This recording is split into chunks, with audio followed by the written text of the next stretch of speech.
Boa tarde a todas e todos. Eu cumprimento os participantes dessa mesa, na figura da doutora Denise Alves Horta, a quem agradeço o convite por estar aqui mais uma vez na Semana de Valorização da Saúde, Trabalho Seguro.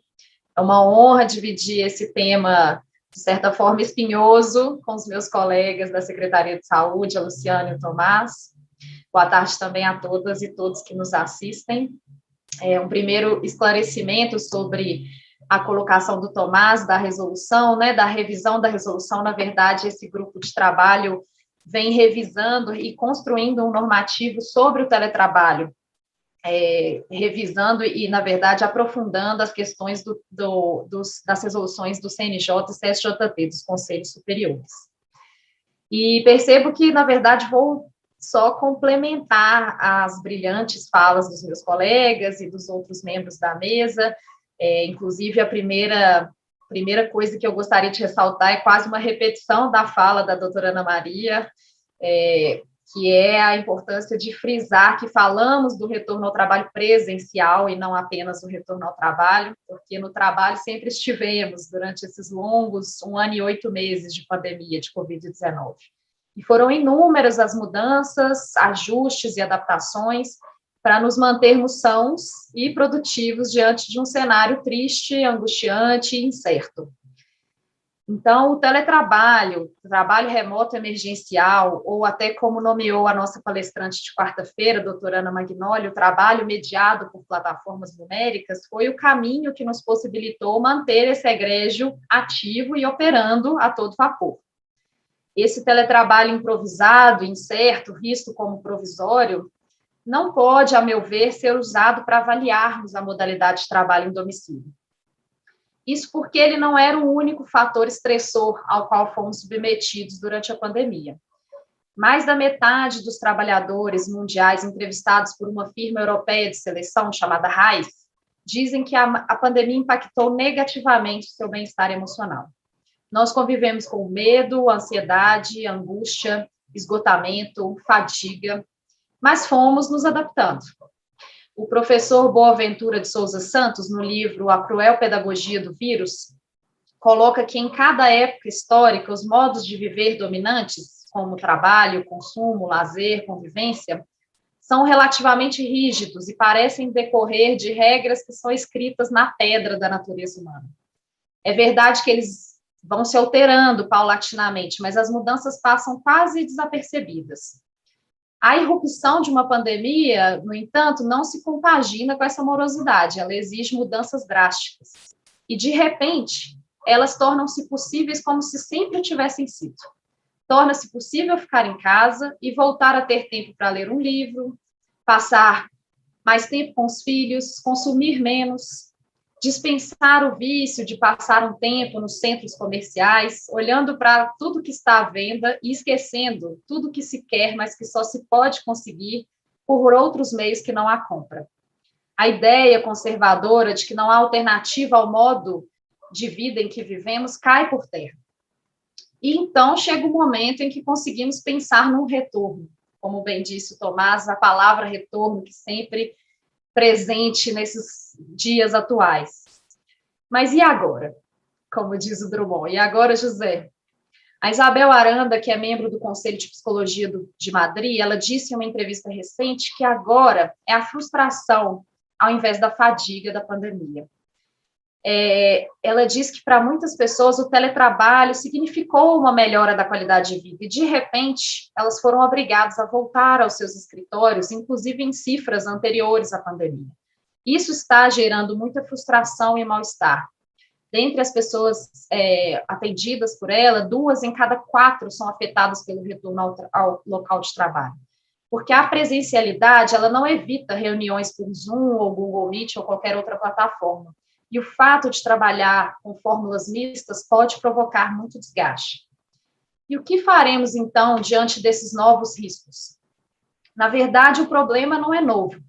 Se lembrarmos até do filme Tempos Modernos, do Charles Chaplin, percebemos que já naquela época, embora não fossem chamados de riscos psicossociais, as condições de trabalho eram vistas como um fator claramente relacionado à saúde mental. Uma meta-revisão de 72 estudos mundiais sobre o trabalho dos últimos 10 anos confirma que, quando se trabalha em condições deficientes e com baixo poder decisório sobre as tarefas, a possibilidade de quadros depressivos é de 77%. Se a insegurança trabalhista é elevada, essa possibilidade é de 71%, e de 77% no caso de ansiedade. Mas talvez tenhamos uma chave aí, o poder decisório daqueles que trabalham, a participação nas decisões. Ainda são poucas as empresas que dão flexibilidade total a seus empregados para escolher onde ou quando querem trabalhar. Mas há algumas que as fazem. Algumas empresas internacionais, como a Liberty Seguro, ING, PFS Group, por exemplo, nesses locais o compromisso dos trabalhadores se mantém acima de 90%. Segundo Beatriz Ortega, que é responsável pelo programa de experiência do emprego para a Europa Ocidental, da seguradora Liberty. Mas, como bem lembrou Luciana, minha companheira de aventuras aqui no tribunal, esse trabalho nosso é coletivo. Dessa forma, as nossas escolhas e decisões, elas devem ser acordadas e dialogadas com colegas e gestores. E o que isso vai demandar da gente? Flexibilidade, empatia, lidar com frustrações. O que mais vocês conseguem pensar aí? Lembrando que, atualmente, nós vivemos num mundo VUCA. Não sei se vocês conhecem esse conceito. O mundo atual, ele é volátil, incerto, complexo e ambíguo. Essas características estão ainda mais evidentes no contexto da pandemia. E as habilidades emocionais que precisamos para nos mantermos inteiros nesse mundo são novas, também complexas, interrelacionais e demandam da gente muita criatividade. E como, então, que a gente atua, como estamos atuando institucionalmente? Um ponto que eu gostaria de trazer para vocês é que, na seção de saúde ocupacional, nós temos desenvolvido o trabalho da análise ergonômica do trabalho com foco na atividade. As primeiras análises têm sido feitas com atividades de secretários de vara e com observações do trabalho exercido de forma presencial e também de forma remota. Algo que já posso dizer que nos chama atenção até aqui é a realidade híbrida constante, com a forte presença de diferentes ferramentas de comunicação virtual em uso contínuo. Uma outra resposta institucional que o TRT ofereceu aos seus magistrados e servidores nesse momento, através do programa Saudavelmente, da seção de assistência psicológica, foi o curso Meditação e Yoga Equilíbrio no Teletrabalho, que fui, na verdade, convidada a falar aqui hoje para vocês. No ano de 2019, ainda antes da pandemia, 2 turmas do curso de meditação para magistrados e servidores do TRT-MG foram oferecidas pela Escola Judicial através da proposição do então Projeto Estratégico Saudavelmente.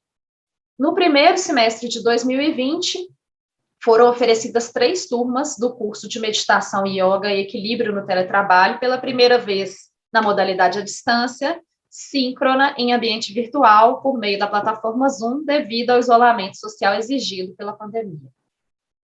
Foram oferecidas 60 vagas com 3 instrutoras. Eu era uma delas, juntamente com a Raquel, colega da Secretaria de Saúde, e a Danusa, da seção da Secretaria de Cálculos. E em 2021, a gente teve mais uma ação educativa do programa Saudavelmente, que foi a prática diária, chamada Sadhana, de yoga e meditação, pelo período de 40 dias, das 5h30 às 6h30 da manhã. Já desvinculado da Escola Judicial, foram oferecidas 100 vagas, e esse programa acabou recentemente, ocorreu de 8 de setembro a 17 de outubro deste ano. Eu vou mostrar daqui a pouco alguns resultados desse trabalho para vocês. Mas só para contextualizar, a meditação, desde 2017, ela integra o rol de novas práticas institucionalizadas na Política Nacional de Práticas Integrativas e Complementares do SUS, e ela é instituída pela Portaria 971 de 2006. Mas uma coisa que eu gostaria de ressaltar é que a nossa ideia não é o que o professor da UNB, o Mário César Ferreira, chama de ofurô organizacional, ou que atualmente tem se nomeado como mindfulness organizacional ou corporativo. Isso porque o nosso objetivo não é simplesmente dizer que, diante do estresse no trabalho, o problema está no indivíduo e é ele que deve cuidar disso, mas sim ter o referencial da corresponsabilidade e proporcionar aos alunos, aos praticantes, algumas daquelas habilidades requeridas para a co-construção de soluções saudáveis nos seus ambientes de trabalho com suas equipes. Então, eu vou pedir licença e vou compartilhar com vocês rapidamente alguns desses resultados. Bom, então, nós utilizamos algumas escalas validadas que foram aplicadas tanto nos grupos participantes, quanto em pessoas, indivíduos do TRT, servidores do TRT, como grupo controle. A gente utilizou nas três primeiras turmas, na verdade, a escala de estresse percebido e o questionário de qualidade de vida da OMS.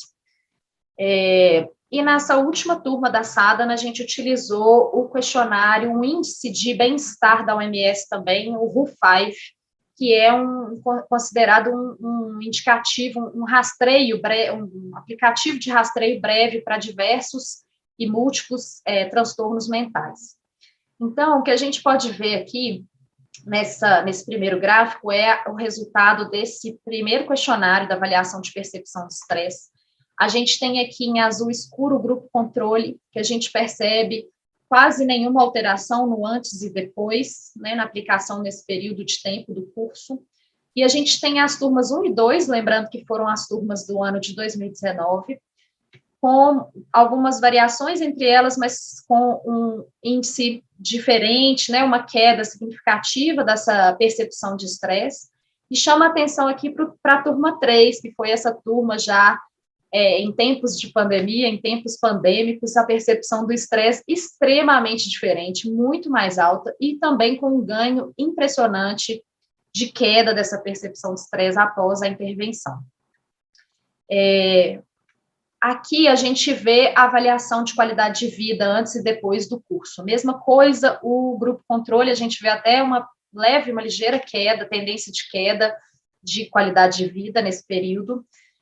As duas turmas de 2019, praticamente uma linha comum, né, de resultados, de saída e um incremento de qualidade de vida, de percepção de qualidade de vida. E, mais uma vez, o grupo pandêmico aqui da terceira turma saindo de uma percepção de qualidade de vida muito abaixo, com um ganho muito significativo após a intervenção.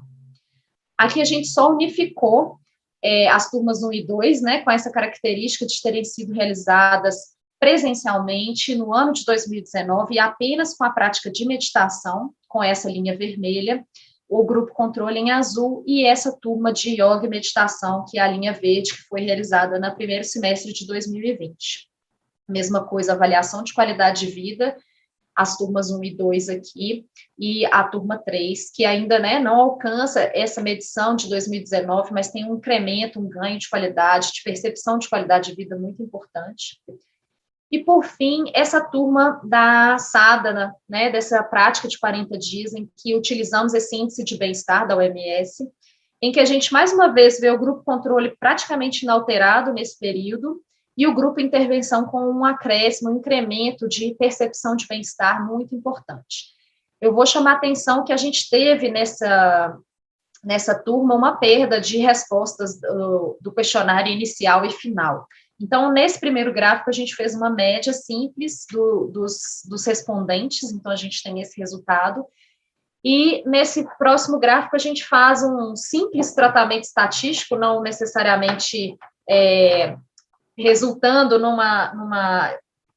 num tratamento completo, estatisticamente falando, mas em que a gente considerou as respostas perdidas nesse período como inalteradas, como se as pessoas que não responderam no final não tivessem tido modificação. Então, a gente considera um N de 26 aqui no grupo controle e de 52 na SADANA. A gente perde um pouco esse incremento, mas ainda significativo dessa percepção de bem-estar, e o grupo controle se mantém praticamente inalterado.